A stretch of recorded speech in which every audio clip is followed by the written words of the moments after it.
Bonjour prince de l'Éternel, bonjour princesse de l'Éternel, j'espère que tu vas bien. Alors, ce soir, par la grâce de Dieu, nous allons partager encore un message. Le message qui aura pour thème la déprogrammation. Et lorsque nous lisons l'histoire d'Abraham, nous savons tous que Sarah était stérile. Et c'est plus tard que Sarah enfanta. Lorsque nous arrivons à Isaac, Rebecca également, la Bible dit que Rebecca était stérile aussi. Plus tard, elle enfanta. Lorsque nous arrivons encore à l'histoire de Jacob, Jacob épousait Léa et Rachel. Mais Rachel qui l'aimait, Rachel aussi fut stérile. Nous voyons une répétition des cycles, de génération en génération. Mais ce qui va me marquer et dans l'histoire de ces trois personnes, c'est-à-dire, on peut dire le grand-père, le père et le fils, parce que ça dit, et le fils, c'est que Sarah, elle était stérile. Dieu avait fait la promesse à Abraham.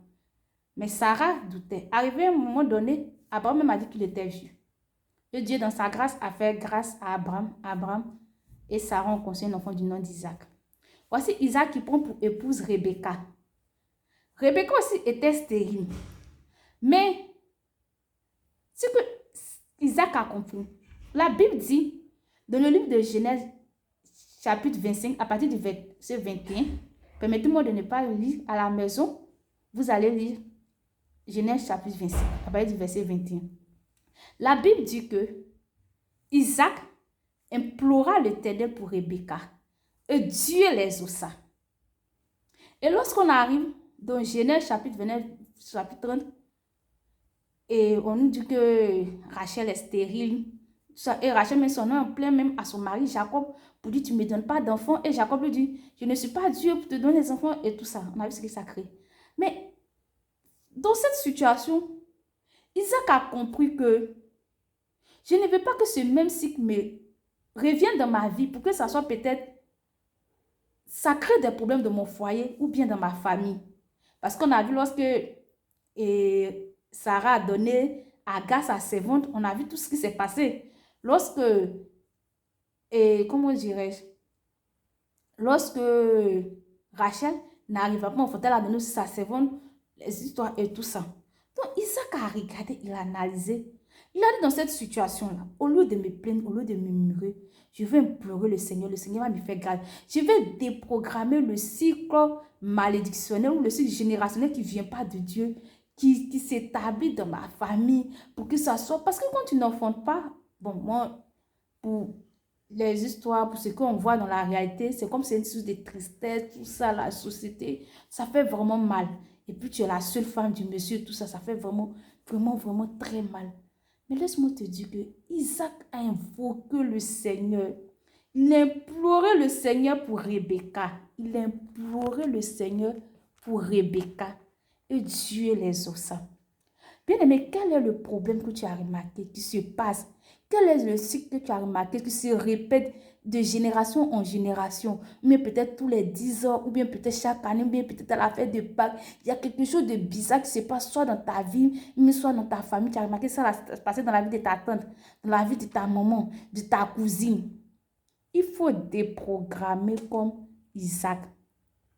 Il faut déprogrammer cela comme Isaac. Il faut déprogrammer cela comme Isaac. Implore le Seigneur pour que Dieu te fasse grâce. Pour cela, permets-moi de te rendre un petit témoignage au sein de ma famille.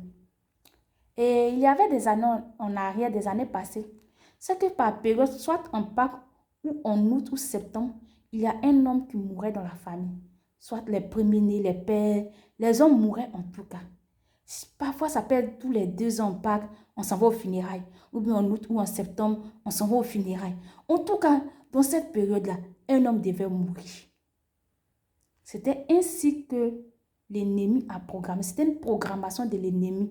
Comme sorte de sacrifice. Lui devait avoir son sacrifice. C'était son alliance, quoi, au fait. Vous savez, tous en Afrique, les parents adorent les os. Avant, les parents consultaient les marabouts, les filles tissaient des alliances. Et tout ça, ça s'est répété. Je lisais,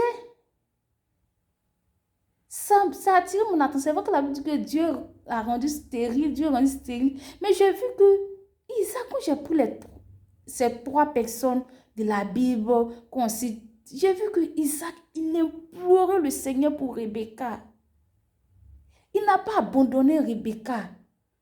Il n'a pas fait comme Abraham. Dès que sa servante a dit, dès que sa femme a dit, prends ma servante pour me donner un enfant, il est parti en même temps. Il n'a pas fait ça. Il n'a pas fait comme Jacob. Comme dès que Rachel a dit, je ne peux pas en fait, je te donne ma servante, il est parti en même temps. Il pouvait prendre la servante aussi de Rebecca. Mais la Bible dit qu'il implorait le Seigneur. Est-ce que tu comprends cela?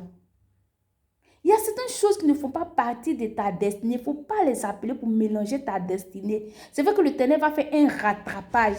Comme on ne peut pas, il va faire un rattrapage de telle sorte que tu sois toujours positionné. Mais il implore le Seigneur. Il implore le Seigneur de telle sorte que ça soit le... Oh, est-ce que tu peux comprendre ce que j'ai dit? Ça soit le plan parfait de Dieu pour lui. Dieu avait un plan pour Abraham. Abraham est bâti, mais Ismaël, Agar dedans, Ismaël dedans. Tous nous avons ce que ça a créé. Parfois, nous traversons des difficultés, des solutions. On cherche les solutions, on prend les raccourcis. Ces raccourcis ne sont pas mauvais, au fait, parce que ça donne. Mais on fait de telle sorte que ça nous crée des problèmes plus tard. On a vu Abraham qui était obligé de prendre Ismaël pour partir. C'est vrai, Dieu l'a béni, tout ça. Mais jusqu'à présent, qu'on parle de l'alliance, qu'on parle du fils unique, on parle d'Abraham. Vous voyez ce que ça fait.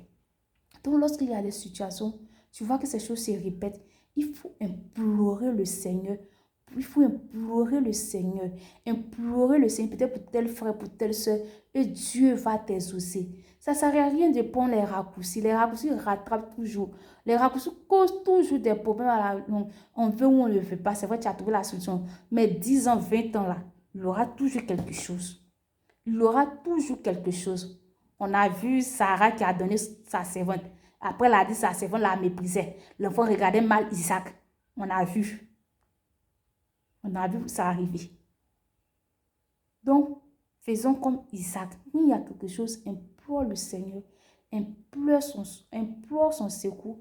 Et Dieu va t'exaucer. Et puis, arrête de laisser les programmations de malédiction. Ce que les sorciers ont dit chaque année, mais tous les 5 ans, tous les 10 ans se répéter dans ta vie ou dans la vie de ta famille, même dans tes projets, même dans tes affaires. Non. Il faut que tu déprogrammes cela. Il faut que tu mettes fin à cela. Pour dire que cette loi-là, ça ne va pas s'appliquer à moi aussi. Ce qu'ils ont dit là, ça ne s'appliquera pas à moi. Ça ne s'appliquera pas à ma famille, à ma génération, à mon entreprise. Et Dieu, dans sa grâce, lorsque nous avons prié, on a compris, on a prié. Aujourd'hui, je rends grâce à Dieu parce que cette loi malédictionnelle qui savait pour où les hommes devaient mourir, peut-être tous les 2 ans, soit en Pâques ou en septembre ou en août, cela a cessé, cela a pris fin. Ça fait aujourd'hui des années que nous pouvons rendre grâce à Dieu. Aujourd'hui, je glorifie le nom du Seigneur. Parce que nous avons imploré le Seigneur, on a cherché le Seigneur dans les jeûnes et prières. On faisait même des veillées en famille pour implorer le Seigneur, pour pouvoir repositionner les choses dans la famille, pour pouvoir repositionner, reclasser les choses, rattraper les choses. Mais Dieu nous a fait la grâce. Soyez bénis dans le nom puissant de notre Seigneur Jésus-Christ. Ne sois pas découragé, il faut toujours implorer le Seigneur pour pouvoir repositionner, pour pouvoir rattraper les choses, pour pouvoir restituer les choses. Que Dieu te bénisse et bonne journée.